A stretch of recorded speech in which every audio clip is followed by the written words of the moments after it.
Welcome back to the Playdate by Freshly Picked. I'm your host, Kaitlin Hansen. And I'm Kallie Brown. Kallie, how are you? I'm good, thanks. How are you? Good. I'm super excited to have you here today on the pod. I'm super excited to be here. So just to let everybody know, Kallie is my older sister, and I wanted her to come on and share one of her birth stories. But before we jump into that, since this is your first time on the podcast, I'd love for you just to tell everybody a little bit about you.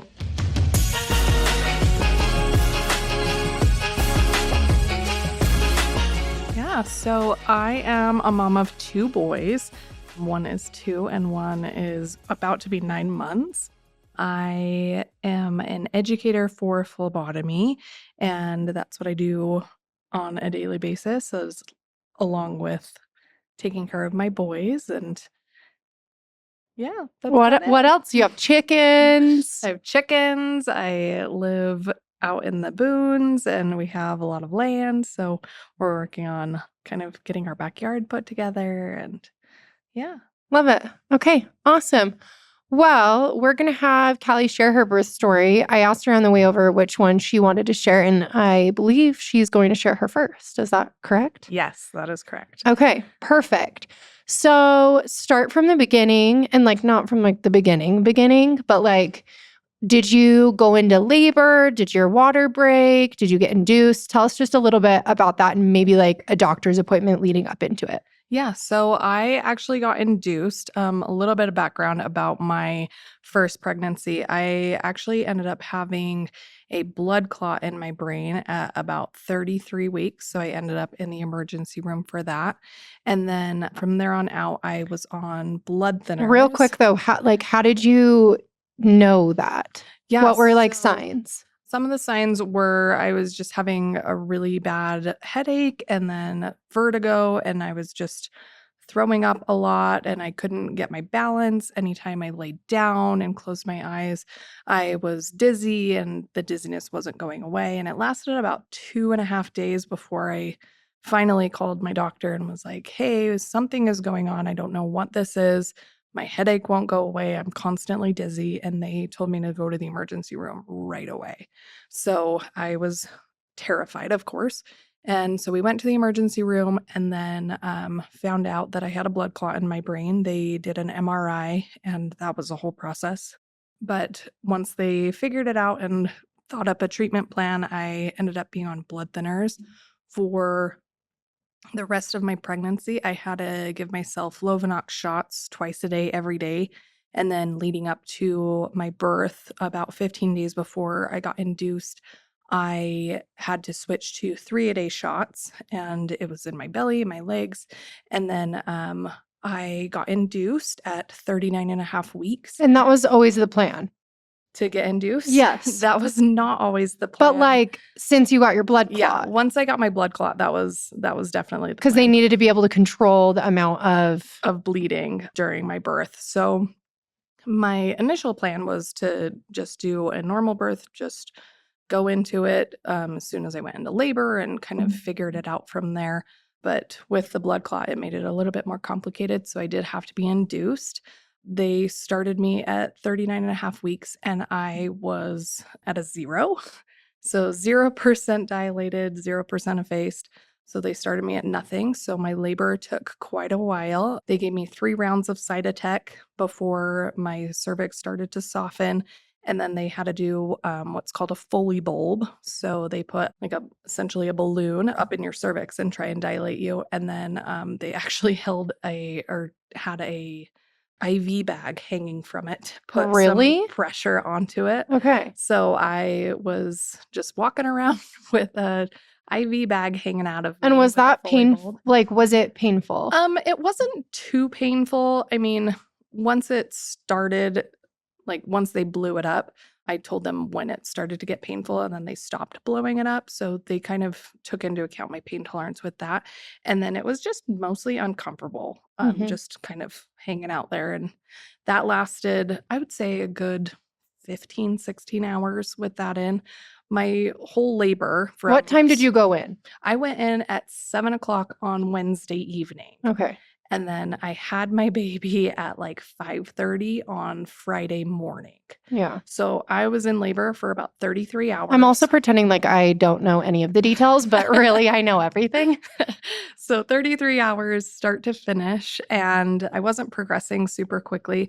So they put me on Pitocin and bumped it up to the max. And that was a terrible idea because I started having really crazy, severe contractions so bad that like I wasn't getting a break in between my contractions. And I was having like 5-minute long contractions where I couldn't even breathe. I was doubled over the bed. Did they give you, at what point did they give you an epidural? After that, they gave me an epidural once I like couldn't catch my breath between my contractions, and they also backed off on the Pitocin a little bit. And then once I got my epidural, it was really nice because I was able to kind of relax a little bit, get a little bit of sleep.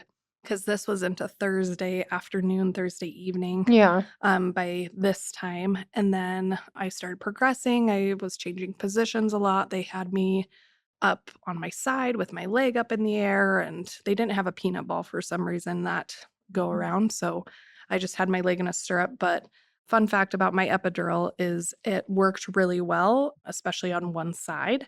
And one of my legs was completely numb. I didn't have any feeling in it. It was like it didn't even exist.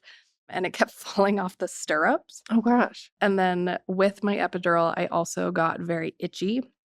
And so I couldn't have anything on my skin. So I was bearing it all to the world. Great, as you should be. Yeah.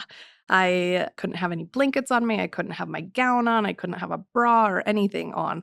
Even the monitor that they had on me kept slipping off because I kept itching it. And so they ended up putting a sticky monitor on me so that I couldn't itch underneath it. Yeah. And then I could also be a little bit more mobile and they wouldn't have to worry about having to reposition it.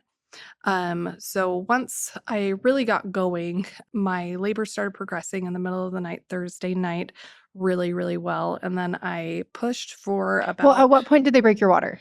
So they broke my water right after my epidural. They started getting it going after my epidural, and then they bumped up the Pitocin again after I got my epidural so that I could breathe and work my way through those Yeah. contractions. After I got to a 9, they had me start pushing, and I pushed for about 2.5 hours. And my little guy was making his descent very slowly, but they started getting concerned because he was having late D cells, which is where their heart rate drops after your contractions instead of during your contractions. And so he was in a little bit of fetal distress. So they were getting a little bit worried about it and wanted to hurry it along just for his safety as well as mine. And then they ended up giving me kind of an ultimatum as to whether I should get a C-section or try the vacuum. And so I weighed my options and I really questioned the doctor and asked her what her success rate was with the vacuum and what Yeah. she felt would be the best option because I was terrified, obviously, at this Were you point. nervous about getting the potential of getting a C-section? Not really.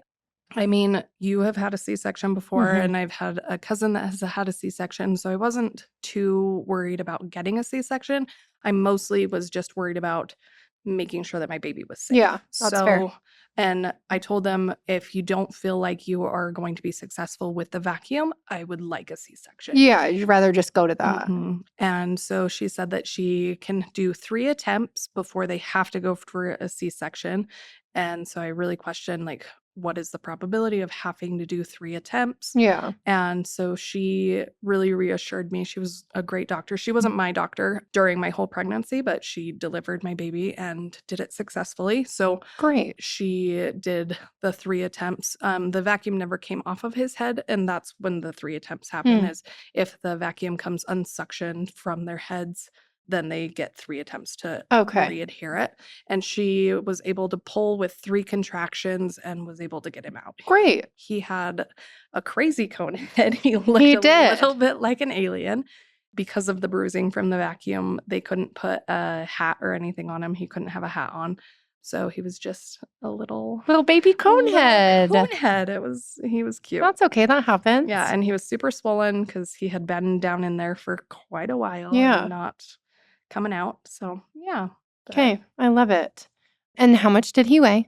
He weighed 6 pounds, 13 ounces at birth, and then we had some trouble latching at first, and he lost quite a bit of weight. He lost about 10% of his body weight by the time his first appointment was, so like 2 days after his birth. Yeah. He dropped down to 6'1". So, Okay.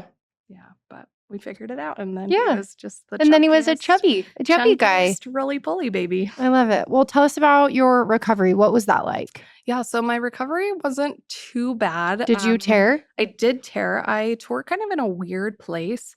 I had a labial tear, so I ended up getting Really? Yes. Wait, this I did not know. Yeah, so I had a labial tear.